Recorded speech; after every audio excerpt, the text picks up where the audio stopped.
ఒకరోజు ఒక తల్లికి ఒక బిడ్డ, ప్రశస్తమైన బిడ్డ దేవుడు ఇచ్చాడు. భర్త లేడు ఆమెకి.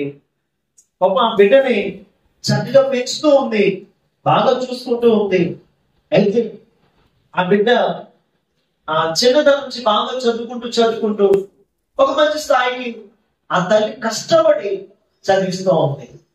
అయితే ఆ తల్లి ఆ చిన్న పాపగా ఉన్నప్పుడు ఆ బిడ్డ చాలాసార్లు కాలేజ్ ఫంక్షన్స్ ఉంటుంటాయి కాలేజీలో. ఏంటి అవి ఫేర్వెల్ పార్టీలు ఉంటాయి, యాన్యువల్ పార్టీస్ ఉంటాయి. ఆ పార్టీకి తల్లిదండ్రులు పిలుస్తారు.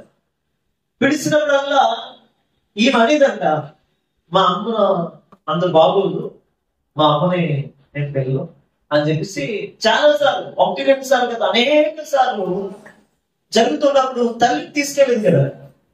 ఒకసారి ఎందుకు మీరు సార్ అడిగారట, ఏమా మీ మమ్మీని ఎందుకు తీసుకురావట్లేదు, ఏంటి నిర్లక్ష్యం ఏంటి అంటే, ఆమె చెప్పిందంట, మా అమ్మగారు పెద్దగా బాగోరండి అని చెప్పేసి అన్నా. సరే, అప్పుడు ఇంటికి వెళ్ళి ఆ మాటలు పట్టుకుండి ఖచ్చితంగా ఆమె బాధపడుతూ వెళ్ళి ఆమె అడుగుతుందంట అమ్మని, అమ్మా నువ్వు ఎందుకు ఇంత అందవికారంగా ఉండడానికి కారణం ఏంటి? నువ్వు ఎందుకు ఇంత అందవికారంగా ఉన్నావు? నీ ముఖం అంతా ఎందుకు కాలిపోయినట్టుంది? ఎందుకు మరి నువ్వు నన్ను ఎందుకు కన్నావు?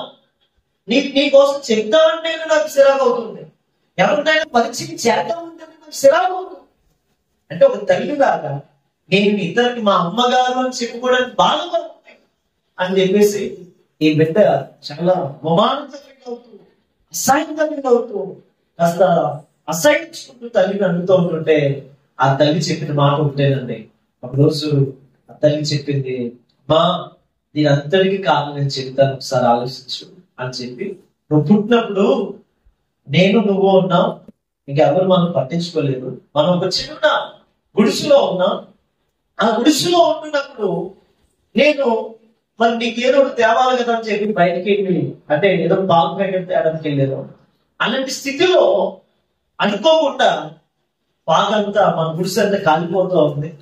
కాలిపోతున్నప్పుడు మొత్తం ఆ గుడిసె అంతా కాలిపోతున్న సందర్భంలో మొత్తం ఇంకా గుడిసె అంతా పడిపోతున్న సందర్భంలో ఆ ఇయ్యాలలో ఉన్నాం, ఆ ఇయ్యాలు కట్టేందుకు ఇయ్యాలను ఉన్నాం.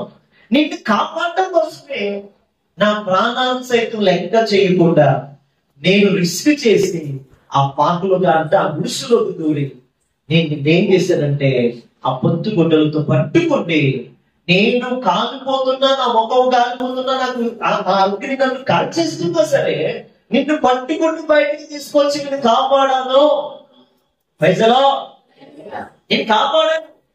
అందుకనే ఆ రోజు నా ముఖం అంతా కాలిపోయింది. ఇంకా ఆ పక్కలు వచ్చి ఆ హాస్పిటల్ తీసుకెళ్లారు. అప్పుడు నువ్వు బ్రతికావు, నువ్వు చచ్చిపోయావు అనుకున్నాను, నేను చచ్చిపోయాను అనుకున్నాను, కానీ నువ్వు బ్రతుకావు, నేను బ్రతికాను. అందుకే అంత వికారంగా కాలిపోయింది నా ముఖం అంతా, నా శరీరం అంతా కాలిపోయింది అని చెప్తే ఆ బిడ్డకి అర్థమైంది, అయ్యో నా తల్లిని నేను అర్థం చేసుకోలేకపోయాను, నా తల్లి నా కోసం ఎంత ప్రయాసం, నా తల్లి నన్ను బ్రతికించడం కోసం తన ప్రాణాన్ని బలిగా పెట్టింది. అతను ఆ తల్లి అయినా మర్చిపోవచ్చేమో కానీ యేసు మనల్ని మర్చిపోడు. యేసు అంతకంటే మన కోసం ఎక్కువ ప్రాణం పెట్టాడు.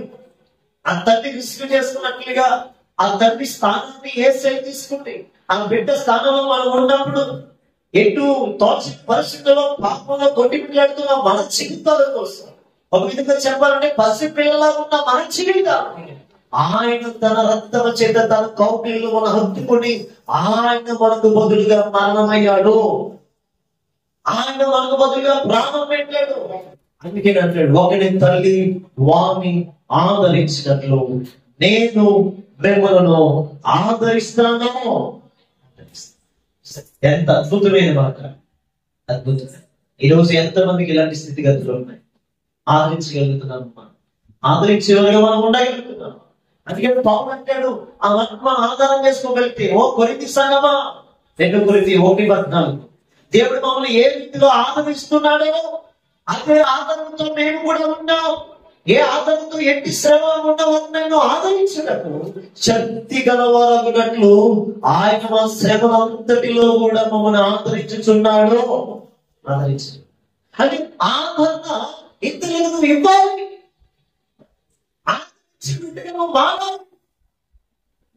మన ప్రభు ఆదరణకర్త. ఆదరించినట్టు మనం మానవి అద్భుతాలు మనం చూడగలుగుతాం. హల్లెలూయా. కాబట్టి బిడ్డలారా, మొదటి మాట, ఈ రోజు స్త్రీలందరికీ కూడా, పురుషులందరికీ కూడా మనం ఏం చేయాలి? ఒక తల్లి వాడిని ఆదరించినట్లు దేవుడు మనల్ని ఆదరించబోతున్నాడు. కాబట్టి మనం మర్చిపోవద్దు, ఆయన నిన్ను ఆదరిస్తాడు. ఆమేన్. కాబట్టి ఆదరించే దేవుడుగా ఉంటాడు, ఆదరణ అనుగ్రహించే దేవుడుగా ఉంటాడు. ఆయన మనం పట్టించుకోవాలి, దీవించాలి, ఆశీర్వదించాలి. అలాంటి కృప మనందరికీ దేవుడు ఇచ్చును గాక.